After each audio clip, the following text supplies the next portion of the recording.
Awesome. Well, welcome to another IG Live with the Quintessential Gentleman. My name is Aaron Campbell. I am fashion editor at QG, and today we are lucky again to have a very special guest with us, Marquise Foster, who is joining us via live from Brooklyn. He is most recently a contestant on the highly popular show Project Runway, where he plays fifth. But he also operates his own clothing brand, which is shown at New York and Philadelphia Fashion Weeks. He has worked with a myriad of different designers and has been featured in tons of different magazines. And he also teaches, as we were just talking about, teaches the kids. So he teaches in the Harlem community, teaches fashion design to students in New York. So we are really lucky to have him with us. He's going to talk about his journey, his story, the process of becoming a fashion designer, of course, his experience on Project Runway, which I'm sure a lot of you are interested in hearing, and how the industry is changing with, of course, the impact of COVID-19. So thank you so much, Marquise, for being with us today. No problem. Thank you guys for having me. Awesome, awesome. So as we were just talking, just wanted to check in. What have you been doing, since we've been on lockdown now for almost 2 months in New York? What have you been doing to keep busy? For me, I've just kind of been rebranding and kind of putting a lot of energy into my brand. Just finding different things that can kind of uplift, what I'm already doing. So to also get my name out there and things like that. Um, yeah, that's literally all I can do right now. So that I won't lose track of where I want to go after this is over. You have to Right. flow. So that's exactly what I've been doing. Nice, nice, nice. So, as I've said before on these lives, like my favorite word other than sale is context because we often see people on TV, we see them on Project Runway, but we don't know the story of how they got there. So, can you tell our viewers a little bit about your story? Because I did read, in reading about your background, it is really interesting, particularly how you got into fashion design and then how that brought you to New York. Yeah. So for me, I started in high school. I was in a fashion merchandising class. Um, and that kind of took over, everything as far as what I wanted to do after I graduated high school. I didn't have a clue of like what type of career that kind of fits me. I knew that I love to dress, I love to look different, and how can I kind of put that into my own business or brand. So after high school, I literally just started studying fashion, not at school, but self-taught, studying what other designers were doing, studying like different trends, studying just fashion in general. And that kind of opened my eye to the type of designer that I want to create, be, which is a designer who is able to create individual pieces for people and not be a big manufactured company.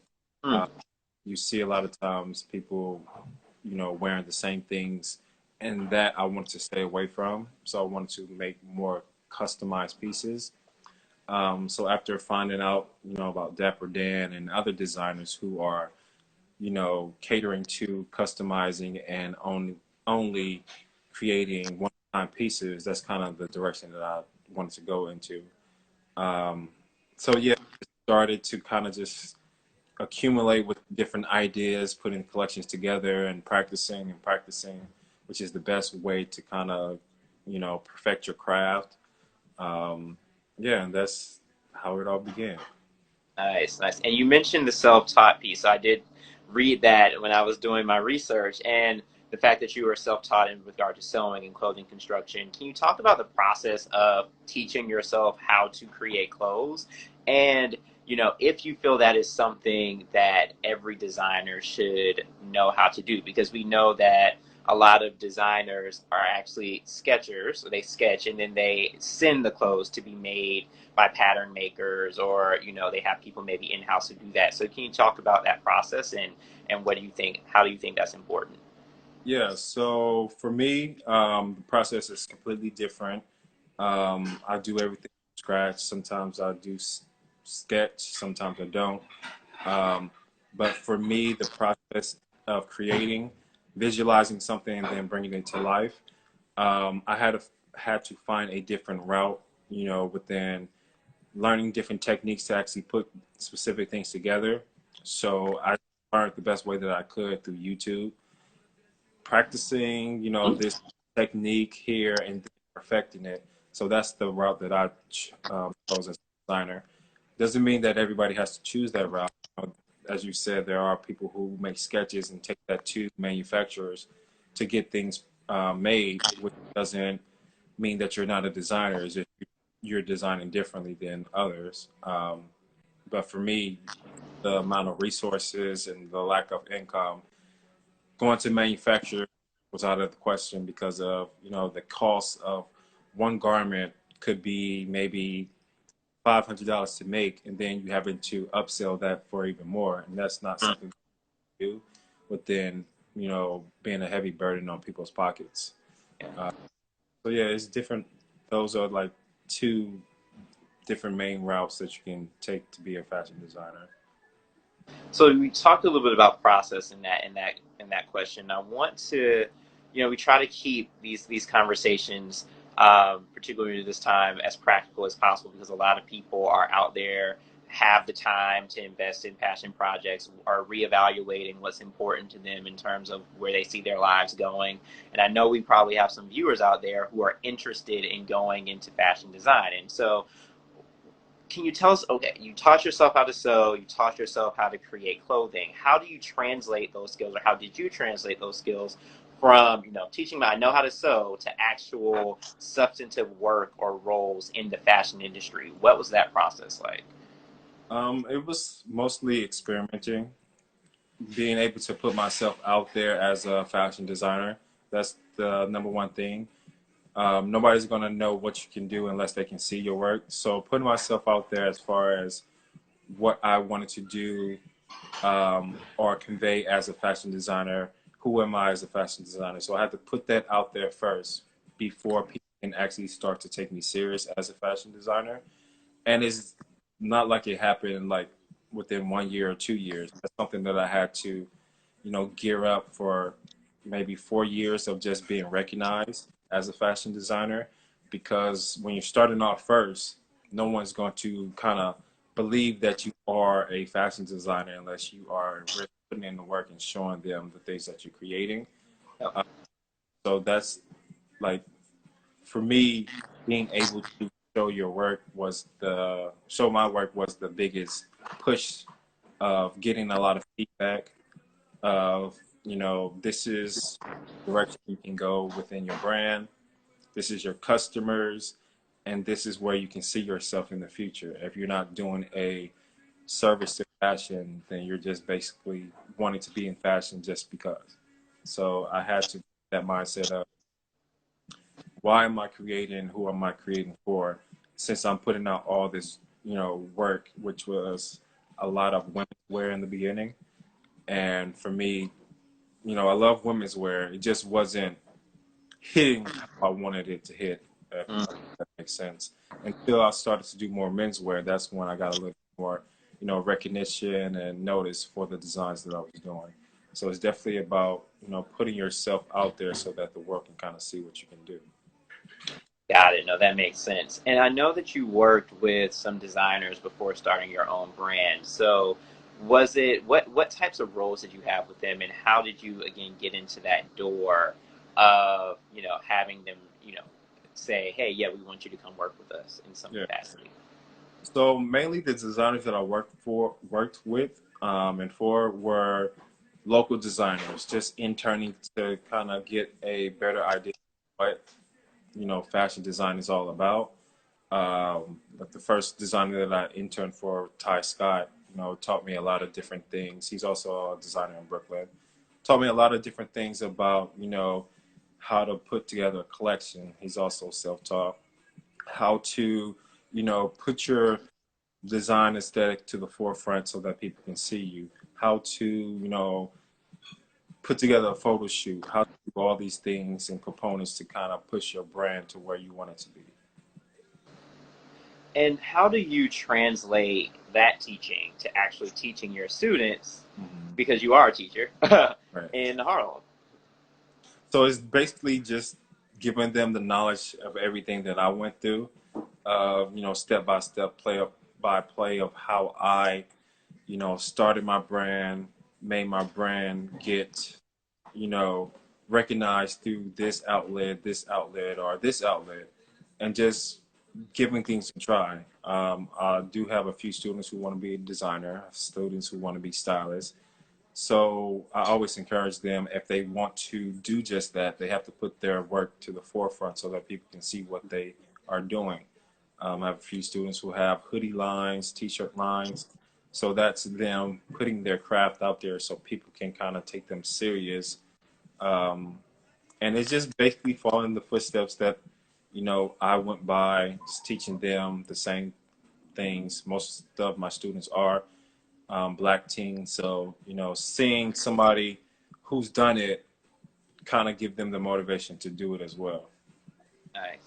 So let's switch gears a little bit and just touch on your Project Runway experience. So can you Okay. tell us about how you got selected for the show, Mhm. what that process was like, and then what was your experience like actually participating in on the show and with all of the different challenges? It looks extremely intense on television, but of course you lived it. So can you talk us through that for our viewers?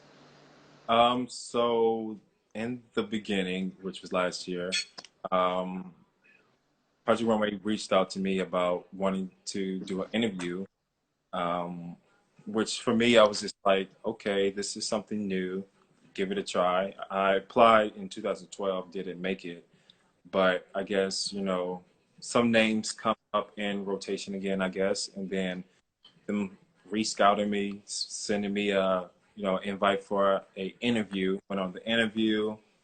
Next thing you know, the show happens. We are meeting up. First day was kind of weird, because we don't see any of the other contestants. Hmm, Um, we arrive at one point. We kind of figure who everybody is, but we don't know officially because they want everybody to, have that big reaction. So the first day was kind of weird, but it was definitely, an exciting moment. Um, the pressure on the show was definitely real. Having to put your work out there in front of these judges who are, highly credited in the fashion design world, it can be kind of nerve wracking and overwhelming at the same time. And for me, being a self taught designer, I didn't want to misrepresent myself as a self taught designer. So I didn't want to put something out there that, I didn't feel fully comfortable with.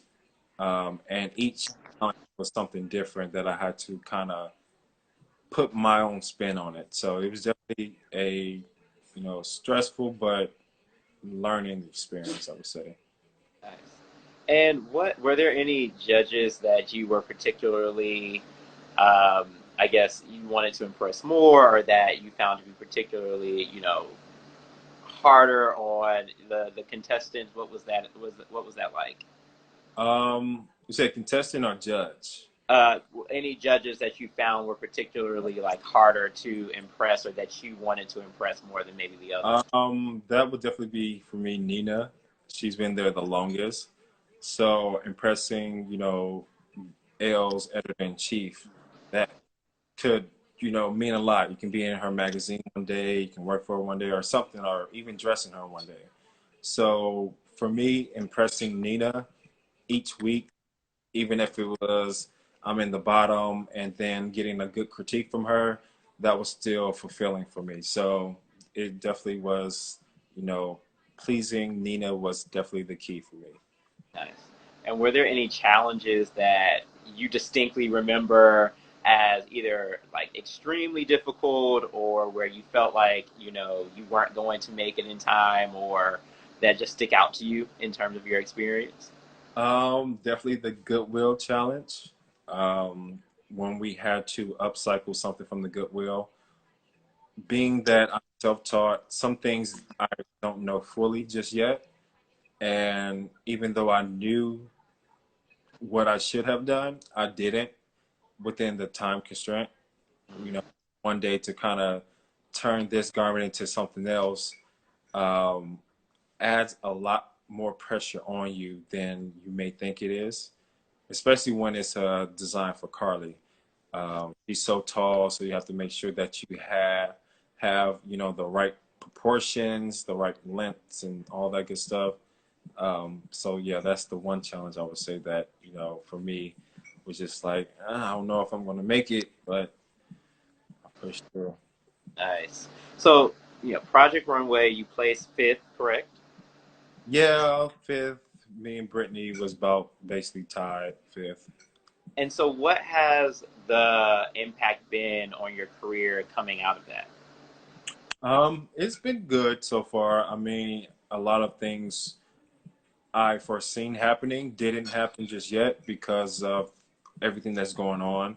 A lot of things have completely stopped. So within wanting to even try to, you know, um, do a little bit more within branding within the Project Runway brand, um, it's not much that I am able to do right at this moment, but there is one thing that, because of being a part of Ballroom and the show, getting booked to be one of the tailors for the show Legendary, which was a pretty dope experience. Comes out in May on HBO.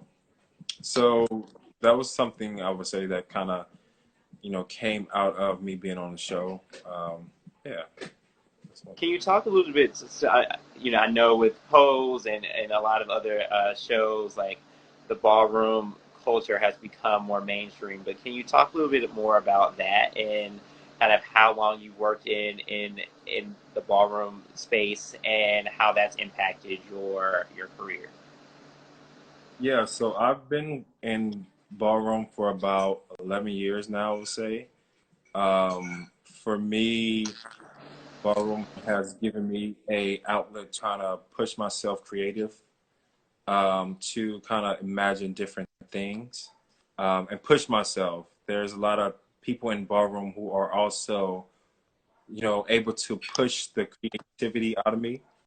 So within, the 11 years of being pushed and pushed, it was I was able to kind of like bring a lot more out of myself that I didn't know that I had.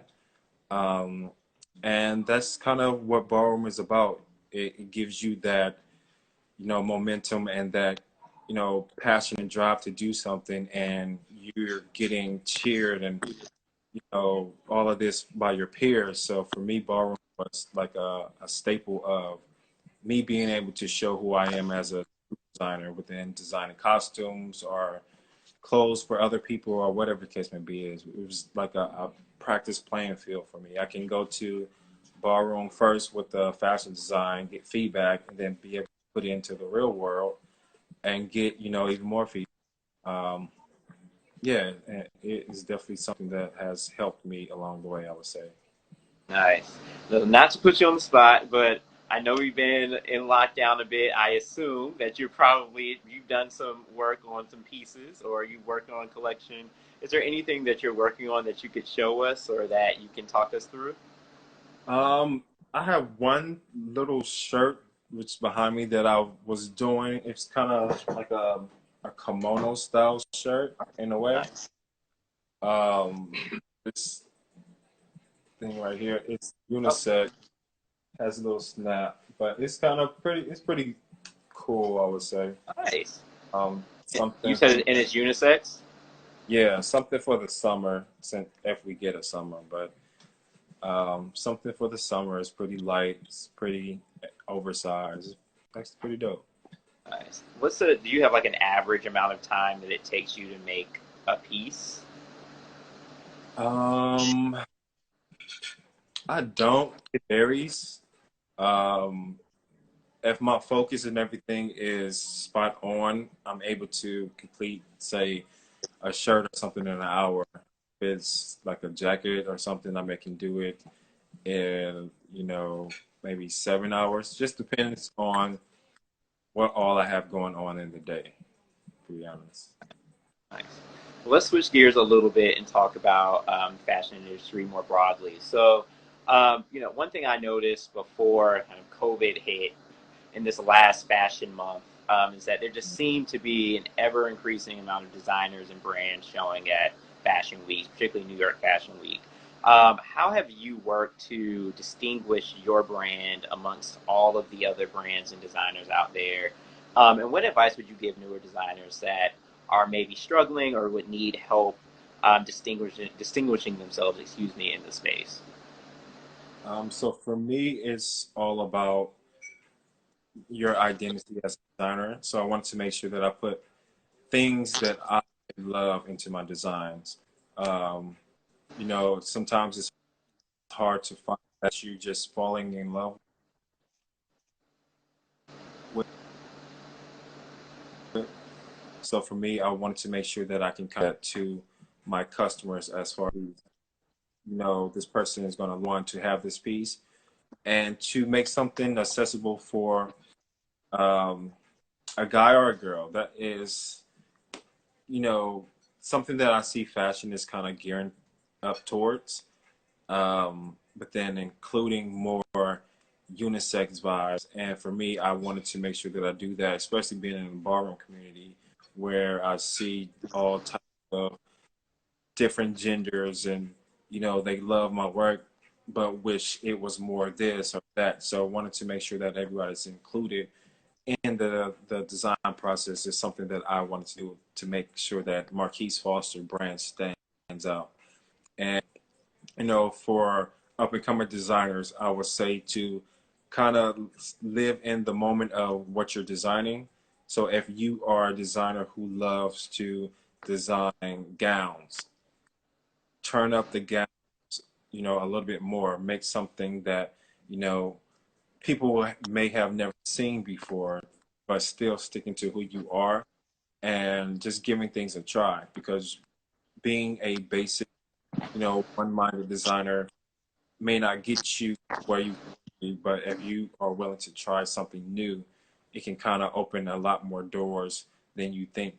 Um, for example, a lot of designers may not like to use prints or colors, but there may be that one design that somebody love it in a color, and there you go. There's something for you to kind of market yourself as that design under and get more recognition for. Yeah, I mean you're spot on, and definitely have seen, particularly in menswear, like a huge transition in the last few years from like that more traditional menswear aesthetic that pretty much has existed for decades to really being a lot more innovative around using traditional women's wear techniques and women's wear pieces and incorporating that into menswear items. And you can see that at smaller brands as well as some of the big guys as well. So no, I think you're spot on with that. Kind of sticking to that, but kind of switching gears. I think one person who has kind of been a part of that new menswear transition is like a Virgil Abloh, for example. And I think a lot of people look at him and his success as well as some others and say, "Wow, like look at all these black people, killing it and having all these major roles in the fashion industry." When in fact, if you really look deeply, there's a lack of diversity and particularly black people at the helm of brands or black designers generally. Why do you think that is from your experience working in the industry? And then how has that impacted your ability to kind of navigate the space? So we just kind of looking into the fashion world. A lot of times, people go to isn't a black designer. Um, for some reason, them thinking that we lack the skills needed to be a Gucci or be a Louis Vuitton, not knowing that a lot of these bigger brands tend to mimic the things that they see in our cultures that designers are doing. For example, when Dapper Dan did what he did in the 70s with a lot of the 70s or 80s with a lot of the Gucci prints, the Louis Vuitton prints, things like that. Later, a few years back, Gucci ended up knocking off his designs from before. Yep. So, noticing that fashion sometimes don't take us serious as designers, until they see someone else on a bigger caliber knocking off what we did. Mm, Um, that's a good it's point. a unfair advantage sometimes when you're, you know, faced with so much things thrown at us as far as being black, and wanting to make it in the fashion world, you know. Um, it's kind of, you know, for me, it gives me a drive to kind of push even more, push myself and my brand in front of these major brands and companies and all of this to show them that, I am just as good as, someone who is non of color. Um, Yep. there is definitely a separation of African Americans and, the rest of the fashion world. Um, it is all about really expressing yourself. That's why I feel that a lot of people should start supporting, buy into black black products, black this, just so that we can be able to kind of uplift our own people even more because society is always putting us down because of the color of our skin. Nice. So it would be strange of me not to ask how this entire COVID-19 coronavirus has impacted you, but we can see broadly its huge impact on the fashion industry and on other industries as well. How do you think, as this starts to, whenever it winds down, what lasting impact will it have on designers and consumers of the fashion space? Uh, so one impact would definitely be how we go about within designing.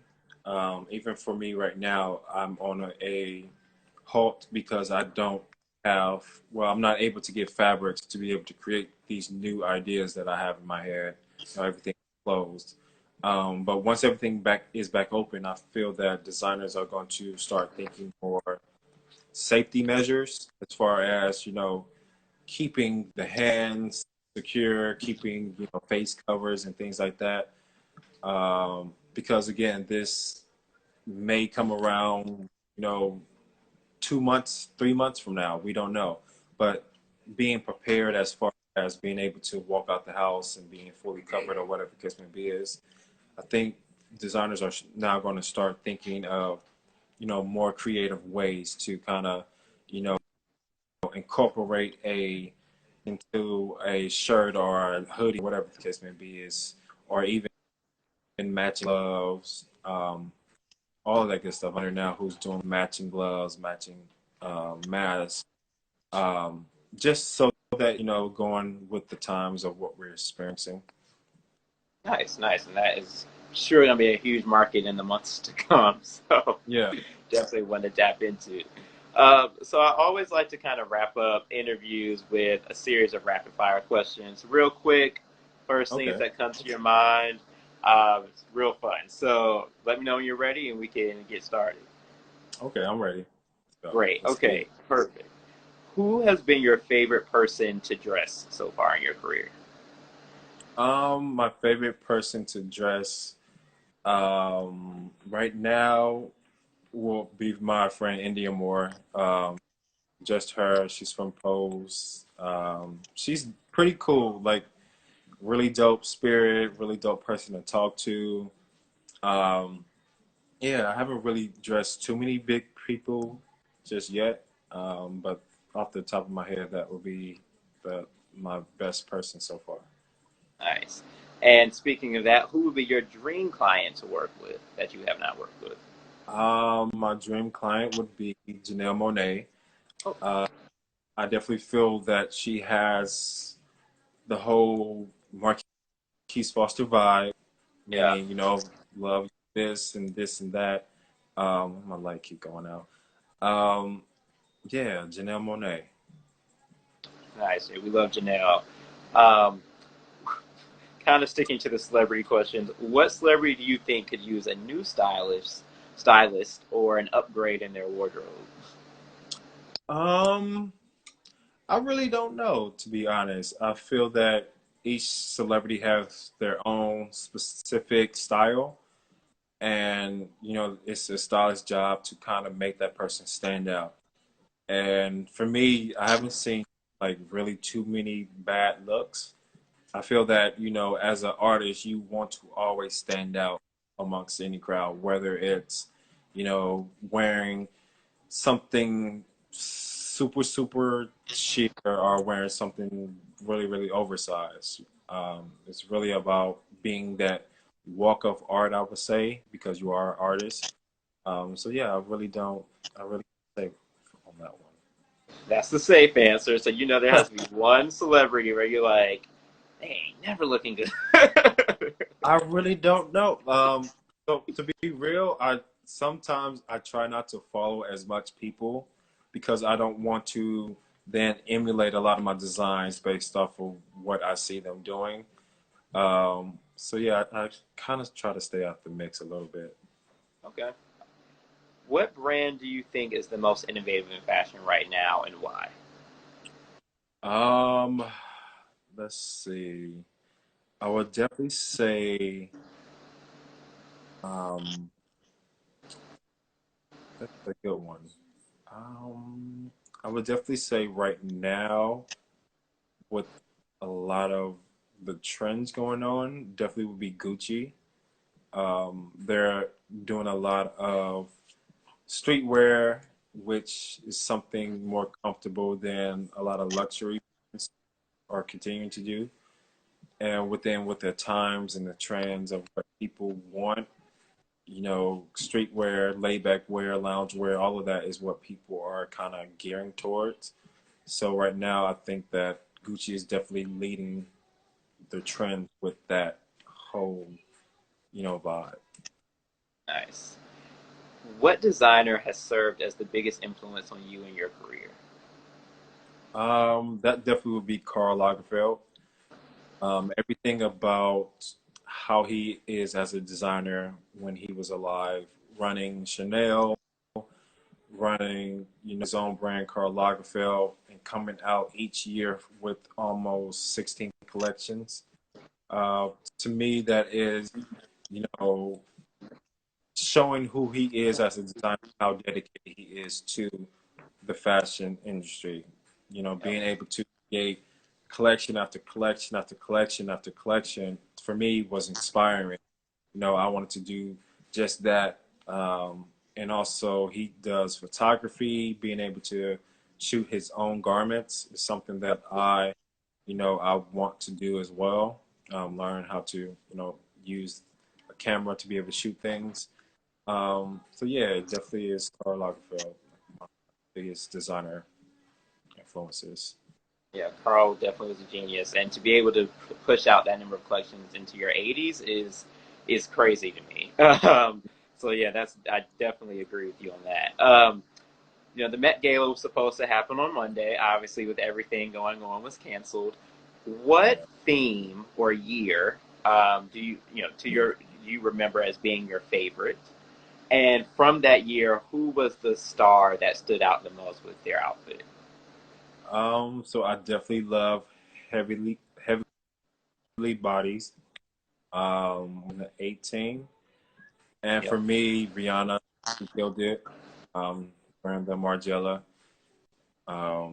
If you just look at the details of that whole outfit, everything was hand done, hand beaded, all of that, and it's just insane. It's yeah, it's really dope. So definitely heavily bodies. Yeah, that was a dope exhibit. I got a chance to see that, and it was amazing to see it in person. And the outfit that Galliano did that inspired the one he did for Rihanna was in the exhibit as well, which was awesome. So I definitely agree that was a great exhibit. So in closing, we always like to offer something that people can take and apply to their lives. You still there?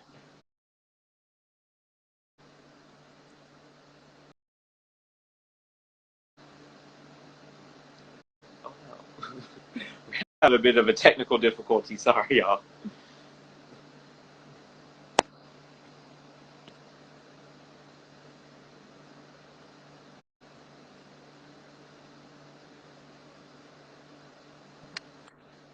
Oh, Sorry, okay, good. someone called me and froze the No call. worries, no worries. But yeah, in closing, we always like to offer the viewers something that they can take and apply to whatever they're doing today or tomorrow, this week, something really tangible. What is something that you wish someone had shared with you in terms of things you could do at the very beginning of your career that maybe you learned along the way that you will offer to our viewers that are starting out and wanting to use this time to really build up their brand or their business? I definitely would say networking. Networking is definitely the key to everything because you can run into, someone at, Starbucks and, that could be start of some beautiful connection of, learning how to maybe fabric shop or how to find a manufacturer or whatever the case may be is. So definitely networking will be my advice to any entrepreneur out there to kind of, get their name out there. Networking is definitely the key. Great. Well, thank you so much for joining us, Marquise. We really appreciate all the gems you dropped today. Looking forward to seeing everything that happens for you in the future. And thank you so much, viewers, for joining us. Please be on the lookout for more content coming your way, and have a good evening. Thank you.